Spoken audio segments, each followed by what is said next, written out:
کہ زمین شوره‌زار ہرگز سنبل بر نیارد اگرچه هزاران مرتبه باران بر آن ببارد. بسم اللہ الرحمن الرحیم. ہدایت کیا ہے؟ لفظ ہدایت قرآن میں کثرت سے استعمال ہوا ہے. اس کی بنیاد دو معنی ہیں. ہدایت تکوینی جو تمام موجودات عالم میں پائی جاتی ہیں. اس سے مراد وہ ہدایت ہو جو تمام موجودات نظام خلقت کے تحت عالم ہستی کے قوانین کی پابندی کے ساتھ پروردگار عالم سے حاصل ہوتی ہے. قرآن مجید اس ضمن میں حضرت موسیٰ کا قول بیان کرتا ہے. قال ربنا الذی اعطى كل شيء خلقه ثم هدى، کہ حضرت موسیٰ نے کہا کہ ہمارا پروردگار وہ ہے جس نے ہر چیز کو پیدا کیا اور پھر اس کی ہدایت کی. اس کے بعد دوسری بنیاد کیا ہے اس کی؟ ہدایت تشریعی. ایک تھی ہدایت تکوینی جو کہ بیان ہوئی، اس کے بعد ہے ہدایت تشریعی. ہدایت تشریعی وہ ہے جو انبیاء اور کتب آسمانی کے ذریعے انجام پذیر ہوتی ہے اور نوع انسانی کی تعلیم و تربیت سے ترقی کی راہیں طے کرتی ہے. اس کے شواہد بھی قرآن میں بہت سے ہیں. ان میں سے جیسے کہ یہ ایک آیت ہے سورہ انبیاء کی آیت نمبر 73 کہ انہیں ہم نے رہنما قرار دیا تاکہ ہمارے فرمان کے مطابق لوگوں کو ہدایت کریں. اس کے بعد آتی ہے قرآنی ہدایت. قرآنی ہدایت پرہیزگاروں کے ساتھ کیوں مخصوص ہے؟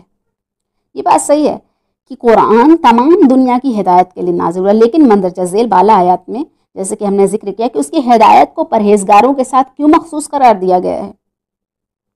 اس کی وجہ یہ ہے کہ جب تک تقویٰ کا کچھ حصہ انسان میں موجود نہ ہو اس کے لیے آسمانی کتابوں اور انبیاء کی دعوت سے ہدایت کا حصول محال ہے. یعنی تقویٰ کے کچھ حصے سے مراد یہ ہے کہ انسان عقل و فطرت کی روشنی میں حق کو پہچان سکے اور پھر اس کے سامنے سر تسلیمِ خم بھی کر دے. دوسرے الفاظ میں کہیں کہ جن لوگوں کے پاس ایمان نہیں انہیں دو حصوں میں تقسیم کیا جا سکتا ہے. ایک وہ جو حق کی تلاش میں ہیں اور اس قدر تقویٰ ان میں موجود ہے کہ جہاں کہیں حق کو پائیں گے اسے قبول کر لیں گے، اور دوسرا حصہ وہ جو لجوج، متعصب اور ہوا پرست لوگوں پر مشتمل ہے، جو نہ صرف یہ کہ تلاش حق نہیں کرتے بلکہ جہاں کہیں اسے دیکھیں گے اسے ختم کر دینے کے در پہ ہوں گے. اب یہ صحیح ہے کہ قرآن اور دوسری کتب صرف پہلے گروہ کے لیے مفید تھی اور ہیں، اور دوسرا گروہ ان کی ہدایت سے بہرہور نہیں ہو سکتا. گویا فاعل کی فاعلیت کے علاوہ قبول کرنے والے میں قبولیت کی شرط بھی ہے.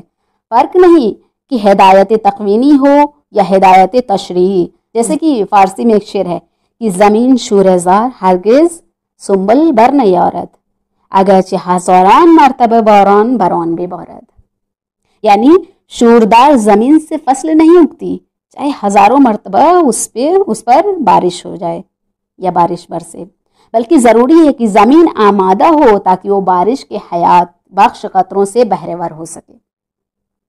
وجود انسانی کی سرزمین بھی جب تک ہٹ دھرمی، عناد اور تعصب سے پاک نہ ہو ہدایت کے بیج کو قبول نہیں کرتی، نہ کرے گی. اسی بنا پر ارشاد الہی ہے کہ قرآن متقی لوگوں کے لیے ہادی و رہنما ہے. ایسا جاری شیر ہے شیر علی.